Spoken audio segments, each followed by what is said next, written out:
We remain steadfast in our commitment in delivering local news that matters, stories that inspire, enriching the lives of Filipinos in the Philippines and across the globe. This is your GMA Regional TV. Buong puso para sa Pilipino.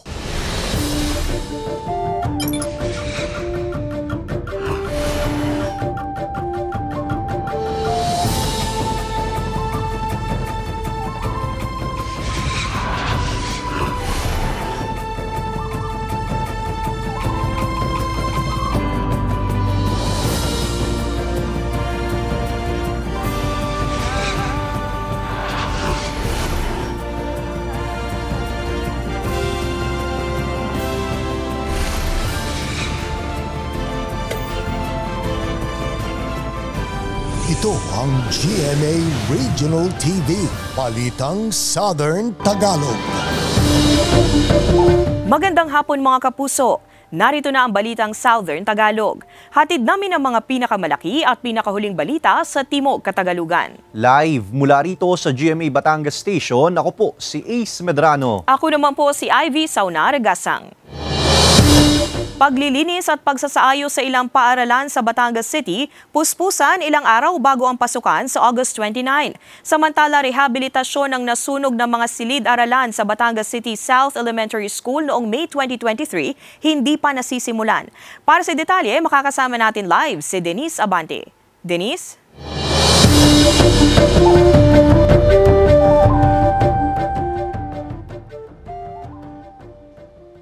Ivy, isang linggo bago ang balik eskwela ng mga mag-aaral sa pampublikong paaralan, tuloy-tuloy pa rin ang isinasagawang Brigada Eskwela ng mga guro at magulang dito sa Batangas City South Elementary School. Excited na raw ang 57 anyos na grade 5 teacher na si Teacher Cel na makita ang kanyang mga estudyante sa susunod na linggo. Kaya naman, puspusa na ang kanyang paghahanda at paglilinis ng gagamiting silid. Bagamat pansamantala munang nakikigamit ng silid ng kindergarten, nakahanay na ang mga upuan, libro at handa na rin ang first aid kit sakaling kakailanganin. Ayon kay Teacher Cel, naging mahirap man daw ang adjustment mula noong nasunog ang kanyang silid, naging malaking tulong daw ang mga magulang ng mga estudyante para sa pagsasaayos ng kanyang pansamantalang classroom. Hindi maaalis na mapaiyak kapag maaalala, pero sabi ko nga para sa bata, gagawin lahat. Madaling araw noong May 30, 2023 nang sumiklab ang sunog sa Batangas City South Elementary School at natupok ang gamit at 5 silid-aralan ng gusali. Aminado ang punong guro ng paaralan na bagamat may mga silid na magagamit ang mga mag-aaral na apektado ng sunog, kulang pa rin ang paaralan sa mga classrooms. Kaya naman, puspusa na rin ang kanilang pag-aasikaso sa mga papeles ng nasunog na gusali upang matuloy na ang demolisyon nito. Meron na po tayong clearing permit buhat sa BFP at saka po clearance. Regarding naman po sa demolition permit ay on process pa po sa CEO. Pero target po nating ma-demolish yun before mag-August 29, yung opening of classes po natin. Sa ngayon, pansamantala munang nasa iba't ibang pasilidad sa paaralan ang ilang klase ng grade 5 na apektado ng nasunog na gusali habang hinihintay pa ang demolition permit mula sa City Engineering Office. Bukod sa demolition permit, umaasa rin ang pamunuan ng paaralan na maibibigay na ang pangako raw ng lokal na pamahalaan sa kanila na bagong gusali. Actually, nabisita na po namin yon. Hindi naman po pwede natin i-drive kung wala yung application. Ang application daw po, wala pa kaming natatanggap. Ang school po, mag-request for ng demolition permit. Pekarmahan po yun ng kanilang engineer. Then yun po, ang papasok sa amin. Diretso na po yun kasi meron na nga po kami ready na reported inspection, demolition. Sana ay unang-una ay ma-aproba na agad ang demolition para po before talaga ng opening of classes ma-clear na po yon. At pangalawa, kapag po na-demolish na yon ay sana po ay dumating agad yung ipinangako po ni Mayara po sa amin na kapalit ng building para po makumpleto na ang mga building sa paaralan. Ivy, sa naging panayam natin kanina sa pamunuan ng paaralan, sinabing noong nakaraang buwan pa nila ipinasa ang application form sa City Engineering Office at ngayong hapon din ay inihabol nila umano ang mga kulang pang dokumento para matuloy na ang demolisyon ng gusali at matiyak ang kaligtasan ng mga mag-aaral na magbabalik eskwela sa August 29, 2023. Balik sa iyo, Ivy. Maraming salamat, Denise Abante. Senate hearing kaugnay sa umano'y pagmamaltrato sa kasambahay na si Nanay LV isinagawa ngayong araw, August 22. Mag-asawang dating amo ni Nanay LV ipatatawag sa Senado sa susunod na pagdinig. Ang detalye sa report ni Hazel Alviar. Gumulong na ang pagdinig sa kaso ng kasambahay na si Nanay LV Vergara sa Senado ngayong araw. Si LV ang umano'y minaltrato ng kanyang mga amo sa Mamburao Occidental, Mindoro na kalaunay nasagip sa Batangas City noong June 28. Sa nasabing pagdinig, muling ikinuwento ni Nanay LV ang kanyang sinapit sa kamay ng kanyang mga amo. Hindi dumalo sa nasabing pagdinig ang mga amo nito na mag-asawang Jerry at Franz Ruiz. Sa halip ay isang text message ang ipinadala ng mga ito sa komite na hindi sila makakadalo kaya nag-motion si Senator Jinggoy Estrada na ipasubpina ang mga ito kasama na ang anak na sinasabing kasama sa nanakit sa dating kasambahay. Pero naroon sa pagdinig ang kapitan ng Barangay 7 sa Mamburao Occidental, Mindoro na umano'y unang nilapitan ni Nanay LV para hingan ng tulong. Pero ayon kay kapitan, nadatnan lang daw niya noon si Nanay LV sa kanilang barangay hall mula sa kanilang pag-iikot sa kanyang nasasakupan dahil kasagsagan noon ng COVID-19. Ang akala ko po ay naligaw na taong grasa. So yung pong utos ko sa tanod po ay linisan po si Nanay LB. Tapos hindi pa po siya, sinasabi ko pa pong ganon, dumating na po yung amo niya. Dumating yung amo niya o tinawagan mo yung amo niya? Hindi po, sir. Hindi kumbinsido rito ang mga senador kaya sinabon ang barangay chairman. Alam mo, chairman, kung nasa matinong pag-iisip ka, kung tama ka, patas ka, the first thing you should have done is pa-check siya sa doktor, tawagan mo si HR, tawagan mo PNP. Iprinisinta rin ng mga doktor mula sa Batangas Medical Center ang resulta ng ginawa nilang pagsusuri kay Nanay LV. Actually, sir, we explained din to the patient na poor prognosis na po talaga. Poor prognosis. Maliit na lang po yung chance na makakita siya. Maliit lang po, sir. Pero magkaganon pa man ay nangako pa rin sina Senator Jinggoy Estrada at Senator Francis Tolentino na sasagutin nila ang pagpapagamot sa mata ni Nanay LV. Dumalo rin sa pagdinig ang pulis na si Maria Eliza Palabay. Ang umano'y nanakot kay Nanay LV pero itinanggi nito ang aligasyon sa kanya. Itinanggi rin nito na kilala niya ng personal ang mag-asawang Ruiz. Ayon naman sa DSWD, nagpaabot na raw sila ng tulong pinansyal kay Nanay LV sa ilalim ng AX at nagkaroon na rin daw ito ng psychosocial therapy. Sa susunod na linggo, muling isasagawa ang pagdinig sa Senado kung saan ipapatawag ang mag-asawang Ruiz. Sinisikap pa ng GMA Regional TV Balitang Southern Tagalog na makuha ang panig ng mag-asawang Ruiz pero hindi pa sumasagot ang mga ito sa aming mga text at tawag. Hazel Alviar, Balitang Southern Tagalog. Kinumpirma ngayong hapon ng Department of Migrant Workers ang pagpanaw ni Secretary Susan Toots Ople. Ayon sa departamento, pumanaw ang kalihim 1:00 ng hapon kanina. Bumuhos naman ang pakikiramay sa pagpanaw ni Secretary Ople. Nagpaabot din ng pakikiramay si President Ferdinand Marcos Jr. at sinabi nitong malaking kawalan sa gobyerno ang pagkawala ni Secretary Ople. Wala pang ibinigay na ibang detalye hinggil sa pagkamatay nito. Kotse na sumalpok sa sinusundang water tanker sa Batangas City, nagliyab. Driver ng kotse aminadong napapikit at nagdilim ang paningin kaya nabangga ang sinusundang sasakyan. Alamin yan sa report ni Paul Hernandez. Tupok na tupok ang kotseng yan sa kalsadang sakop ng Barangay Paharang East sa Batangas City. Patuloy sa pagbomba ng tubig ang mga bumbero sa umuusok na sasakyan matapos itong magliyab kaninang umaga. Nasa unahan ng nasunog na kotseng yon, ito nga water tanker na ito, no? Ang sabi ng driver, nasa katamtamang bilis lamang naman daw yung takbo nila nang biglang salpukin ang likurang bahagi ng truck na ito. Dahilan para masira din itong water pump na ito. Nung tumigil na yung sasakyan, tinignan ko yung puwet, may kotseng bumalagbag.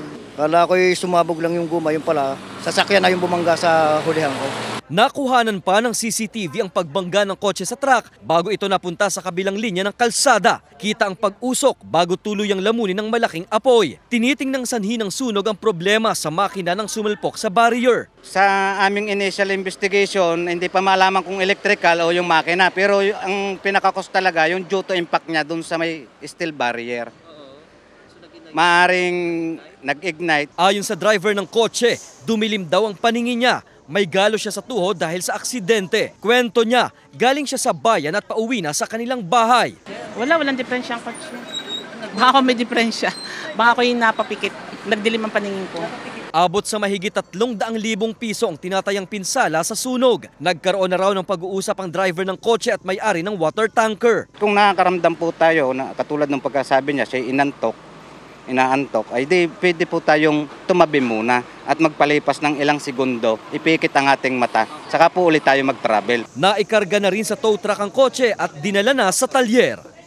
Kasama si Buhay Adante Jr., Paul Hernandez, Balitang Southern Tagalog. President Ferdinand Bongbong Marcos Jr. pinangunahan ang pagdiriwang ng ika-35 anibersaryo ng isang car manufacturer sa Santa Rosa City, Laguna.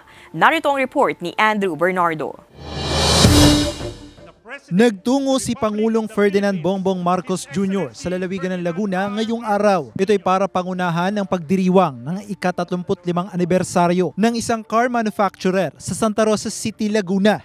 Tinanggap din ng Pangulo ang 35 sasakyan kabilang ang ambulansya, pickup truck, SUV, sedan at coaster na donasyon sa opisina ng Pangulo bilang pasasalamat ng kumpanya sa pamahalaan sa naging magandang ugnayan sa loob ng mahigit 3 dekada. Nagpasalamat din ng Pangulo sa kumpanya. Are very highly trained, are also extremely steeped in the Japanese culture of production, which is very important because they have shown themselves to be one of the most, if not the most efficient when it comes to manufacturing and high volume production of products. Sinabi pa ng Pangulo na malaki ang naiambag ng kumpanya sa ekonomiya ng bansa, partikular sa pagpapaunlad ng industriya ng sasakyan. Sa ngayon, aabot sa mahigit 448 bilyong piso ang nabayarang buwis ng car manufacturer sa bansa. We have always seen being an important partner in that in everything in our development in the Philippines, and now especially in these difficult times, these are the partnerships that we think that I am certain will be of benefit not only to the Philippines but also. Inaasahan pa ng Pangulo ang pagpapalakas ng produksyon ng sasakyan na malaki ang maitutulong sa teknolohiya at makapagbibigay din ng trabaho. Bukod dito, inaasahan din na gagamitin ng kumpanya ang lokal na talento para sa pagbuo ng software bilang tugon sa lumalaking pangangailangan para sa mas high-tech na sasakyan. Kasama si Kel Ravaca, Andrew Bernardo, Balitang Southern Tagalog.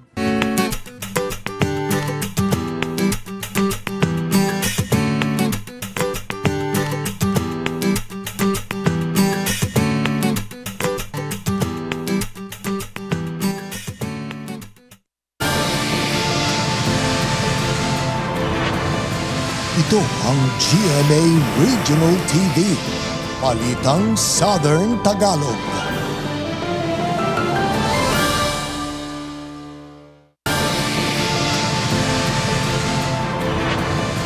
Ito ang GMA Regional TV, Balitang Southern Tagalog. Delivery rider na sumama sa outing nalunod sa dagat sa Mauban, Quezon. Ang detalye sa report ni Paul Hernandez. Ang masaya sanang selebrasyon ng isang grupong nagkayayaang mag-outing sa Mauban, Quezon, bangungot ang sinapit ng malunod sa dagat ang delivery rider na si Fernando Bandalaria. Ayon sa pulisya, galing Maynila ang biktima at sumama raw ito sa pagdiriwang ng anibersaryo ng organisasyong kinabibilangan niya. Post multiplier sila, nag-text lang, may group chat sila, sinong sasama. Sila po yung 4 na na-confirm na pupunta po dito sa Mauban para umatin po ng first year anniversary ng BSD dito sa center po ng Mauban. Nakainom daw ang 23 anyos na biktima nang lumusong ito sa dagat nang walang nakakapansin sa kanya. Magdamag hinanap si Fernando pero umaga na siyang nakitang palutang-lutang malapit sa Pampang. Medyo lasing na daw po ay pinagpahinga na nila. Kanilang nirentahang cabin sa katabilaan po ng dagat. Pagka pahinga po, ay hindi po nila alam na bumangon po ulit yung biktima. Naglangoy po ulit yung biktima. Hindi po nila alam na nakalabas po ulit. Ayon sa doktor na sumuri sa biktima, pagkalunod ang sanhi ng pagkasawi ng biktima. Sinisikap na mahinga ng panig ng GMA Regional TV, Balitang Southern Tagalog, ang naiwang pamilya ni Fernando. Naiuwi na rin daw sa Maynila ang mga labi nito. Patuloy pa ang investigasyon sa pangyayari.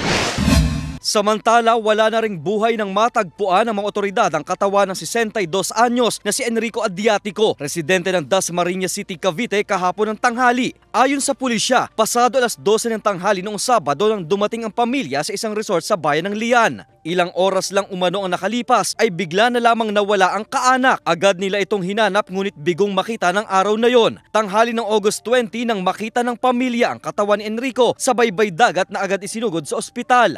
Dead on arrival ang biktima sa paggamutan. Ito po kasi victim natin is suffering from Alzheimer's disease.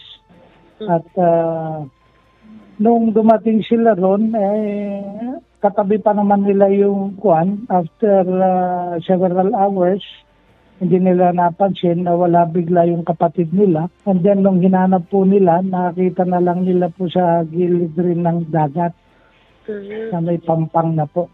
Paul Hernandez, Balitang Southern Tagalog. Dead on arrival sa ospital ang 67 anyos na si Pedro Villagracia Jr. dahil sa tinamong malubhang galos sa iba't ibang bahagi ng katawan matapos bumangga ang minamaneho nitong motorsiklo sa tricycle na minamaneho ng 44 anyos na si Rodel Estacion. Sa investigasyon ng pulisya, binabaybay ni estasyon ng kahabaan ng Maharlika Highway mula sa Barangay Bautista patungong Barangay Mabilo 2 sa Labo, Camarines Norte. At nang makaliko na ito ay siya namang pagdating ng motorsiklo. Walang tinamong sugat sa estasyon na sa kasalukuyan ay nasa kustudiya ng Labo Municipal Police Station. Sa bisa ng mission order at authorization letter, pinuntahan ng Bureau of Customs ang isang warehouse sa Barangay Kuta, Batangas City. Dito tumambad sa mga otoridad ang mga kahong-kahong sigarilyo na sinasabing walang kaukulang papeles. Kasama ng BOC ang Philippine Coast Guard at Japan Tobacco International Philippines sa operasyon. Nasabat nila ang mahigit 230 cases at 390 reams ng umano'y hindi dokumentatong mga produkto. Binibigyan lamang ng BOC ang may-ari ng warehouse ng 15 araw para magpaliwanag at magsumite ng papeles ng produkto na magpapatunay na may bayad ang mga ito. Nakasaad sa ilalim ng Republic Act 10863 o ang Customs Modernization and Tariff Act of 2016 na kung bigong makapagbigay ng papeles ang may-ari ng warehouse at mga produkto, isa sa ilalim ito sa forfeiture proceedings. Dinala na sa Santa Ana sa Maynila ang mga nasamsam na sigarilyo. Inaalam pa ang kabuuang halaga ng mga ito. Ilang motorista sa Calabarzon dismayado sa ikapitong sunod na linggo ng taas presyo sa mga produktong petrolyo. Oil production cuts sa mga bansang miyembro ng OPEC at mataas na demand ng langis sa US, ilan sa dahilan ng taas presyo ayon sa DOE. Alamin niya sa report ni Andrew Bernardo. Naabutan ng GMA Regional TV Balitang Southern Tagalog ang motoristang si Mark na nagpapakarga sa gasolinhang ito sa Laguna kaninang umaga. Papunta siya sa Pampanga para kumuha ng mga materyales na gagamitin sa glass business ng kanyang amo sa Santo Tomas City, Batangas. Aniya, nasa 2,500 pesos ang ikinarga nitong gasolina sa kotse. Balikan na yun. Panggas lang yun, wala pa kaming pangkain. Kaya kulang na kulang. Ramdam din namin. Ang tinutukoy ni Mark na ramdam, ang 6 na linggong sunod-sunod na oil price hike. Pero laking gulat nito nang malaman na may bagong oil price hike pala na ipinatupad kanina. Mahigit piso ito sa gasolina, 70 centavos sa kerosene at 20 centavos naman sa diesel. Dapat ibaba pa. Nahirapan din kasi kami. Dismayado rin ang motoristang si Christian. Siyempre, kukunti lang din yung papasok na litro. So may time na sa isang buwan, yung limited na liters namin, kinukulang. Nauna nang sinabi ng Oil Management Bureau ng Department of Energy na ang oil price hike ay resulta ng production cuts sa langis ng mga bansang miyembro ng OPEC. Ganon din ang mataas na demand sa langis ng Estados Unidos. Una, net importer po talaga tayo. So lahat ng kinukonsumo natin dito sa Pilipinas nanggagaling sa labas ng bansa. Apektado po tayo ng mga pangyayari sa international oil market. Ang samahan ng tsuper ng jeep sa Southern Tagalog, muling inihirit ang taas singil sa pasahe. Kapag tumaas at gumalaw talaga, apektado na yung presyo ng krudo, naapektuhan yung pamamasada, ay pwede yan na magdagdag ng pamasahe. Nauna nang sinabi ng LTFRB na pag-aaralan nila ito. Sakaling di umano pumasa, hiling nila tanggalin ang buwis sa langis. Samantala, di pa masabi ng DOE kung magtutuloy-tuloy ang pagtaas sa presyo ng langis. Habang walang kasiguruhan, ipinamamadali na ni Senator Grace Poe sa Department of Transportation ang pamamahagi ng fuel subsidy sa mga PUV drivers. Kasama si Kel Ravaca, Andrew Bernardo, Balitang Southern Tagalog.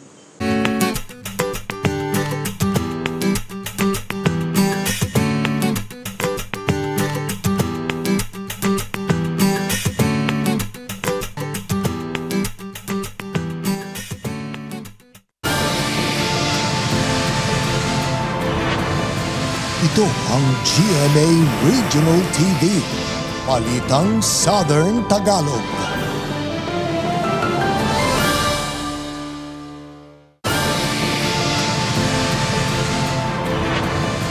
Ito ang GMA Regional TV, Balitang Southern Tagalog.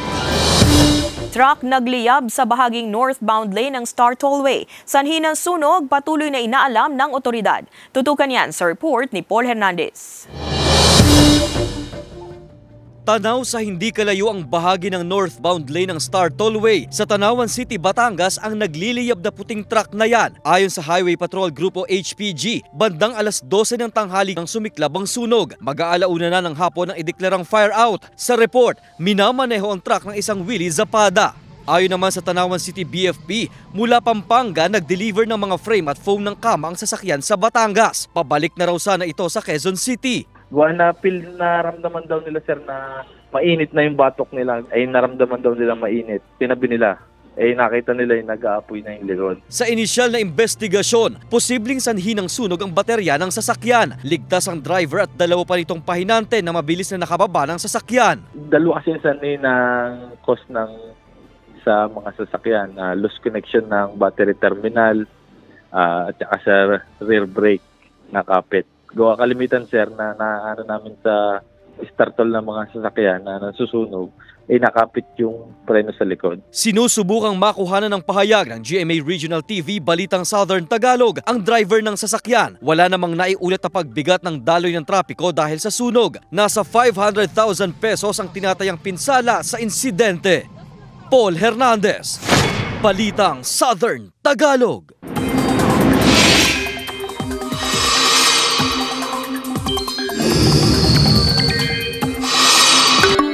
Mga kapuso, walang bagyo o sama ng panahon pero inaasang lalakas ang epekto ng habagat sa mga susunod na araw.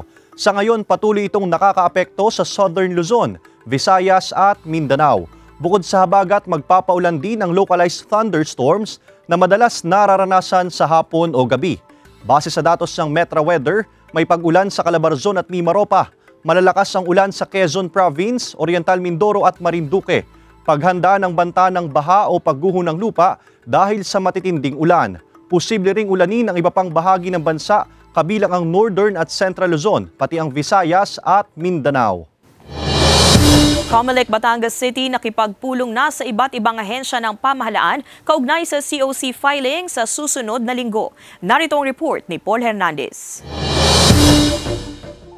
Isang linggo bago ang simula ng COC filing para sa barangay at SK elections o BSKE 2023, mas tutok pa ang Commission on Elections o COMELEC sa nationwide activity. Pinulong na ng COMELEC Batangas City ang iba-ibang law enforcement units sa lungsod. Basically, okay na yung backbone nun. And we're conducting the CJSCC, which is the City COMELEC Command Center, in coordination with other law enforcement, mga DepEd teachers and treasurers and other components like Bureau of Fire and Meralco. Alas 8 ng umaga sa Lunes, bubuksan ng Sinsayan Hall para sa mga maghahain ng kandidatura. Sabi ng COMELEC Batangas City, nasa 15 election assistant ang aalalay sa loob ng COC filing venue. One-way scheme ang mangyayari. Ibig sabihin, sa Sinsayan Lounge ang entry point at exit point naman ng Coliseum. Paalala na lang po na yung mga magpa-file lang po ang papasok sa loob ng Sinsayan. Unless it's a pregnant or senior citizen. Mahigit 100 pulis ang ipapakalat sa lungsod sa unang araw ng pagpipila ng kandidatura. Simula na rin sa Lunes ang election period at epektibo ng implementasyon ng gun ban. I also encourage yung ating mga candidates, of course, yung incumbent and yung mga aspirant will be running this BSKA 2023 na sila po yung mag-spearhead po dito sa ating kampanya laban sa barel, no? Yung loose firearm. A good leader is a good follower. Nakikita ng COMELEC na posibleng pumalo sa mahigit 1,000 ang magpipila ng COC sa Batangas City sa Lunes. Kasama si Buhay Adante Jr., Paul Hernandez. Balitang Southern Tagalog. Mga kapuso, bukas Miyerkules, August 23, 7 oras na kawalan ng supply ng kuryente ang mararanasan sa lungsod ng Tanawan, Batangas simula alas 9 ng umaga hanggang alas 4 ng hapon. Bunsod ito ng relocation at row clearing ng mga linya. Samantala sa Huwebes, August 24, 2 oras na maantala ang supply ng kuryente sa lungsod ng Lipa, bayan ng Alitagtag at bayan ng San Jose, Batangas simula alas 3 ng hapon hanggang alas 5 ng hapon. Bunsod ng pagkakabit ng mga linya. Voltes team naging emosyonal sa kanilang pamamaalam sa isa't isa. Samantala, behind the scene ang tapatan ni Megan Yang at Rabia Mateo sa Royal Blood, silipin sa report ni Hazel Alviar. Emosyonal ang Voltes team na kinabibilangan ni Miguel Tan Felix, Matt Lozano, Radson Flores, Isabel Ortega at Rafael Landicho sa kanilang pamamaalam sa isa't isa. Sa videong ito na ibinahagi ni Rafael na gumaganap bilang si Little John, nag-group hug ang 5 habang makikitang maluha-luha pa si Radson Flores na gumaganap bilang si Mark Gordon. Kwento ni Rafael, natapos man ang kanilang trabaho sa Voltes 5 Legacy, mananatili raw silang espesyal sa kanyang puso. Bago naman ang mainit na tapatan ni Diana na ginagampanan ni Megan Yang at Tasha na ginagampanan naman ni Rabia Mateo sa Royal Blood, ilang behind the scene ang kanilang ipinasilip sa fans. Makikita ang kulitan ni Rabia at Aidan Veneracion na gumaganap bilang Archie. Ang mga kasambahay na updated sa kaganapan sa mansyon, nag-take time for selfie. At ang dalawang beauty queen, nag-selfie rin muna bago ang kanilang mainit na eksena. Samantala, dahil sa sobrang selos kay Diana, isang agaw eksenang pagrampa ang gagawin ni Tasha. Ang eksenang yan abangan mamaya sa Royal Blood pagkatapos ng Voltes 5 Legacy. Hazel Alviar, Balitang Southern Tagalog. Glue stick ginagamit na medium sa acrylic painting ng isang artist na guro sa Quezon. Local artist aksidenteng nadiskubre raw na pwedeng gumawa ng obra gamit ang glue stick. Silipin yan sa report ni Paul Hernandez. Ang inaakalang pandikit lang sa mga school project na glue stick, ginagawang obra ng isang teacher mula sa Gumaca sa Quezon. Immune na nga raw si Teacher Ari sa paso mula sa mga tinunaw na glue stick gamit ang glue gun. Sa akin po kasi para mas ma-appreciate mo yung isang art, hindi lang siya sabay mata. Dapat yung texture, yung sense of touch ay nagkakaroon ng appreciation. Para mabuo ang isang obra, kakailanganin ng mahigit 120 piraso ng glue sticks. Ipoporma ito at pagpapatong-patungin ng mga nalusaw na glue sticks sa canvas. Patutuyuin sa kapipinturahan. Ang estilo ng kanyang kakaibang paintings tinatawag na glue stick sculpture in acrylic. Kung noon, flat o 2D paintings lang ang mga piyesa niya, ang embossed painting na ginagawa niya ngayon, aksidente lang daw na natutunan. Nung nagagawa po ako ng mga costumes namin, kailangan ng may mga linings yung ay aksidente ko pong nasobrahan yung pagdikit. Ang ginawa ko po, dinuloy ko na tapos inisprayan ko. Nagkaroon siya ng parang textured na design kaya nakita ko na parang pwede siyang gamitin. Inspirasyon siya sa mga kapwa niya artist, maging sa kanyang mga estudyante. Ang mga likhang sining niya na i-exhibit na rin daw sa iba't ibang lugar. Like, explore new things po. Yun po, lagi niyang sinasabi sa amin. Para po may maging isang unique yung isang artwork. Dikit na nga raw sa pagkatao ni Teacher Aris ang pagiging visual artist niya. Payo pa niya sa mga young at aspiring artists na maging malikhain dahil maaaring dito raw sumibol at umusbong ang isang obra na pwedeng maipagmalaki hindi lang sa lalawigan kundi maging sa buong bansa. Kasama si Buhay Adante Jr., Paul Hernandez. Balitang Southern Tagalog. Samantala, mapapanood niyo po ang episode na ito at iba pa ang pinakahuling lokal na balita sa official website ng GMA Regional TV, www.gmaregionaltv.com. Pwede rin kayong bumisita sa aming official YouTube channel, GMA Regional TV, at i-click ang subscribe button para sa pinakamaiinit na balita mula sa rehiyon. Dahil sa GMA Regional TV, local news matters.